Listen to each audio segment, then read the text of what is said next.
Hey guys, Welking Kanji here today, and we are fresh off of episode 37. I apologise for my voice is a little bit hoarse today. I got sent a ticket last minute to a gig, and so I've kind of shouted and ruined my voice, so I'm keeping it a bit quiet today. But to help me with my vocal problems, I've got Kaioshin Curt with me. Hey guys, you're right. I'm doing great today, and I'm happy to be back for the episode 37 review of Dragon Ball Super. Damn straight, and we just came straight off of this episode, straight into this, so we have had no time to forget anything, although we probably will. So we're just going to get straight onto it. Made some notes just to run through. So, first off, we introduced the episode with comedy moments, with Vegeta being cleaned off by Chi-Chi with all of his sweat and from the heat from Vegeta's fight, obviously. Hey. It was pretty interesting. Trunks was watching it as well, so it got kind of awkward. But then we went straight on to Champa and Beerus arguing about the arena's temperature, most likely due to the fact Vegeta had cranked up the heat, and they eventually decided to make the arena bigger to avoid any more ring outs. I mean, I don't know about you, mate, but I kind of agreed with the idea of it being... I didn't like the size of the ring. I thought, considering the level of which these guys fight, generally speaking, the ring should be bigger anyway. Oh yeah, definitely. I completely agree there. Yeah, I welcome that decision to do that, you know.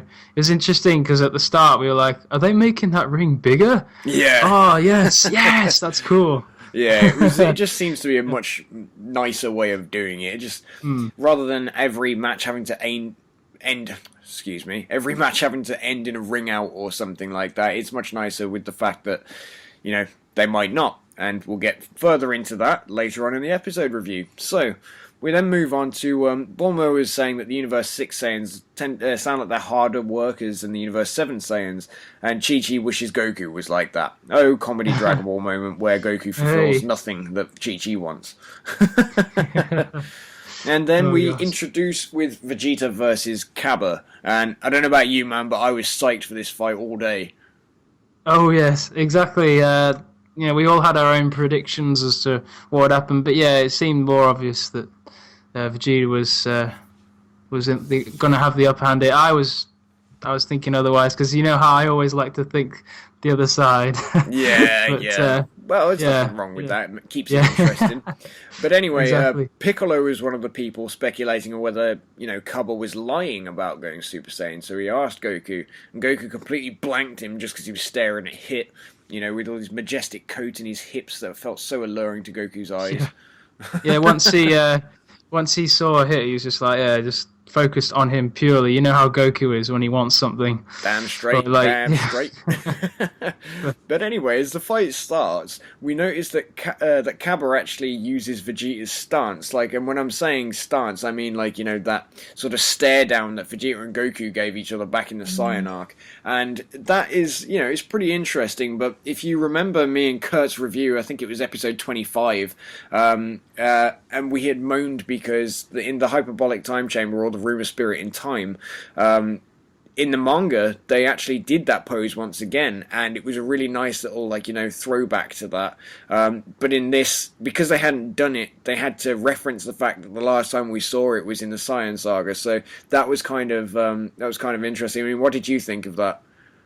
Oh, well, I really liked that he actually did it, because it was like, oh gosh, CABBA has the same stance, he fights in the same way, you know. It's like, gee, that's interesting, because he's from another universe, isn't he? So, but like, Vegeta represents the more native kind of Saiyans, doesn't he? He comes from that line. So that I mean, kind of explains that, doesn't it? It was kind of interesting because we both then sort of went, oh, I wonder if this means he's supposed to be literally like a polar opposite of Vegeta. Yeah. Like, you know, maybe the Saiyans do have counterparts, but they're sort of, I don't know, maybe like they're not the same person, but they do have an opposite, if you get what I mean. So, but that was then furthered by the next thing that happened. I mean, Kurt, do you want to talk about that? Because you called that in the episode. Well, would you believe, guys, CABBA actually used Vegeta's Gallic gun to actually like fire it straight at Vegeta, and then Vegeta's just like, oh, what? And so he fires like the same, you know, Gallic gun back, and so they have a little beam struggle there. But yeah, it's like, whoa, he uses the same move. I mean, it's kind of... CABBA in the last episode hadn't really reacted to seeing Vegeta use the Gallic Gun against Vegeta, so it was kind of like, oh wow, like Yeah, that was an interesting point to mention. Actually, we never really saw his reaction for it. I don't think he might have actually shown a reaction, but they never made anything particularly big of it. No. You know, I think the camera might have panned to him, and you saw his face like, oh, but you know. Generally speaking, you'd have assumed that was just because of the same reaction from him turning Super Saiyan. Yeah, absolutely. But yeah, so I mean, like, you know, straight after that, we got into CABBA asking Vegeta to actually show him how to transform into a Super Saiyan. And Vegeta got pissed about him asking for help in the middle of the fight. Which, I mean, to be honest, I mean, as viewers, it was kind of annoying as well, because we wanted to see CABBA actually be really strong. We wanted to see him rival him. But you know, he had to resort to asking for help, which kind of made CABBA seem like a bit of a pussy, to be honest. You don't do that in the middle of a fight. I mean, like, who does that? I mean, you actually started screaming that in the middle of the fight. You're like, well, no, you wouldn't do that in the middle of a fight, would you? Yeah, that really annoyed Vegeta, didn't it? It annoyed Vegeta and you. Oh, yeah. On my side, I didn't want to beat him up. But then you didn't want him to beat him up, but then he proceeded to anyway. Not only that, but then he threatened to destroy Planet Salad or Saddle, depending on what your preference is, whether it's the manga or the anime you're kind of going by. But it was quite clear that it was only to try and get him to transform. Like, you know, it was a bit of a poke at him, you know, poking the bear sort of thing. It was quite clever by Vegeta, because, he really wanted to see CABBA's potential, didn't he? Yes. He really wanted to see if he was capable of actually transforming. And I guess he figured in his mind the only way to do that is to make comments, you know, like that. And, you know, that'll bring out the emotion inside of him, pure rage, and also, you know, just like good rage, you know, not bad rage. But, I mean, I had done a video with JCE recently, Wolfpack Studios. I did a video with him recently where I had drawn a comparison to the Goku and Oob fight between the Vegeta and CABBA fight, and I was wondering if that was where Goku was going to get his inspiration for how he acted with Oob in that fight.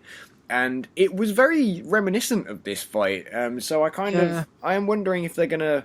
Obviously, they can't make a reference because the end of Z has already happened, unless they completely reanimate it. But that's the video topic for another video. Yeah. But yeah, so I mean, like, you know, it was interesting to see what they did with that. After CABBA had freaked out and turned Super Saiyan and battered Vegeta, got his, like, you know, his pride back. Vegeta looked like he was taking a massive beating, but then he started to smile and he was sort of like, yeah, remember that feeling, that's how you become a Super Saiyan. I mean, you were pretty pumped when he started to smile. I remember your reaction was kind of like, oh shit's about to go down. Yeah, because, like, we all know he's got that Super Saiyan Blue transformation, so, because I was kind of worried when, like, CABBA was like beating him up. It's like, why are you doing this, Vegeta? And it's like, is CABBA Super Saiyan 2? Like, there's some kind of lightning going on there, but we were thinking that was just like the spur of the moment. It wasn't really like, it's more of an animation way of kind of depicting that somebody's being strong. I mean, a load of people associate the lightning with Super Saiyan 2, but there's no actual sort of, you know, this is written down to mean Super Saiyan 2. It's just a way that they animated it to draw a difference, because if the hairstyle wasn't clear enough, they just kind of added something else, but it's not always there, so you can't rely on the lightning. Excuse me, my voice is going. Oh, sorry. But yeah, so then straight after that, we saw Vegeta transform into a Super Saiyan God Super Saiyan. And for the first time ever, what did we actually hear it called? Super Saiyan Blue. Several times. Yeah. Just to emphasize the fact that this was what they were now referring to it as. Vegeta says it, and then CABBA says it. So, you know, there we are. It's in the books now. We can refer to it as Super Saiyan Blue without being worried about criticism. But Absolutely. Then Vegeta had suggested that maybe one day he'd reach this form, and then proceeds to one-bomb him. Yeah, it was so funny. It was like, maybe CABBA thought, oh, I'm getting somewhere here. I'm actually not too bad. I wonder if he'll teach me this. And then, no. Brutally shut down. Literally, one shot down. But yeah, so it was quite reminiscent to what happened with Frost, except Vegeta did it, in a nice way to CABBA, where he just knocked him out from a punch to the stomach, and then he just left him there to collapse in the ring, and then walked away with lady hips as he'd been animated with, which was rather distracting. It was. What's that thing? It's like fatality. From Mortal Kombat. Yeah. Literally was in that particular segment, wasn't it? Yeah, it just dun and then he does his move. But yeah, so that was pretty much all that they wrote for CABBA and Vegeta, besides the fact that straight after that he came over and threw a pail of water over him, and then he said the moment he bowed to him in the fight he lost, because he should never lose his Saiyan pride and all this stuff. Typical Vegeta stuff. And then CABBA was all looking all depressed and like, oh, sorry, my bad. And then Vegeta was just like, surpass me one day. And then they had a conversation about his king, and Vegeta said that he wanted to meet him, and that apparently made CABBA peel some onions and start crying. So, that was pretty much the gist of that bit. I mean, what did you make of that? Do you like this change in Vegeta, where he's all, caring now?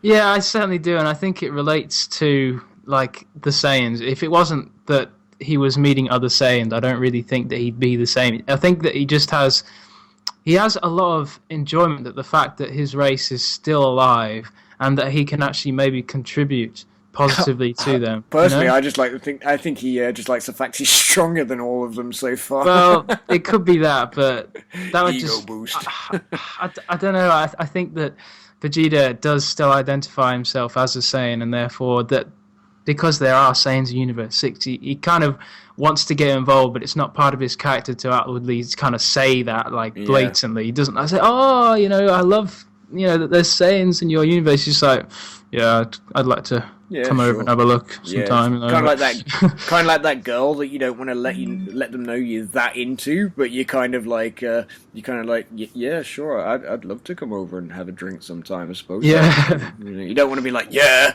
take your clothes off. So he's so cool about it. That's it. So anyway, straight on to the next news. Hit stands up and, of course, gets ready to come in for the fight. They introduce Hit as Universe 6's last fighter, and then Sean proclaims there's nothing to worry about because it's Hit. I mean, from the stuff we've seen of Hit, I'm not really shocked by this, but it does look like, obviously, from the way it's been mapped out so far, that Hit's going to batter Vegeta, batter Goku, and then we're going to get Monaka versus Hit. So, that's what it looks like to me, anyway, unless by some freak of nature we're going to see Monaka go before Goku, but Beerus was so adamant that wouldn't happen. Who knows? Yeah. I can't predict that bit myself. I mean, what are your thoughts? Well, I think it will just be Goku going before Monaka. I don't see any point in Monaka going before Goku. So yeah. Yeah. Well, anyway, then we move on to the next episode preview, which was the next episode is entitled. Oh, fuck me! I've tripped up my words so much. Forgive me, guys. Universe 6's strongest warrior, meet the assassin Hit. And to be honest, I mean, from this preview, we got there was a little amount of footage, but a lot said. But there's not a lot to talk about. I don't know if you'd agree with me there, Kurt, but it. Well, yeah, basically all you can say from the preview is he looks hell strong. Yeah, they can't even see Hit's moves apparently. Vegeta's there, just he just can't anticipate it, and Hit must move so fast that even Super Saiyan Blue struggles to actually deal with it, and how is that possible? Well, it says a lot, doesn't it? Because it kind of says the fact that a god.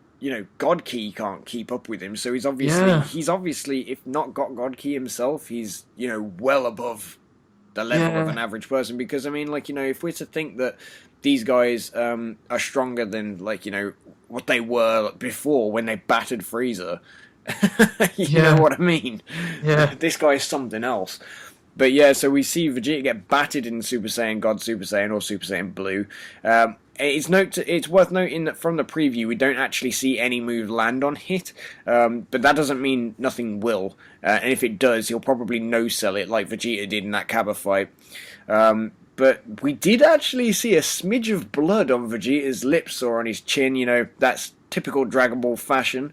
And And I'm pretty sure we haven't really seen any blood whatsoever in this series thus far, except there might have been a bit with Gohan at one point. I really can't remember. Yeah, I think there was a little bit, and maybe just a little bit with Frieza. I can't quite remember, but yeah, I hope it's like a welcome change. A little bit of blood now. It's kind of makes it a bit more epic, doesn't it? Really. That whole arc was a bit lost on me, to be honest. Now.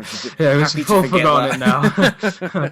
Please feel free to leave a like, comment, and subscribe. Start training on World King Kanji's planet, and I shall catch you all in the next video. Bye. Bye.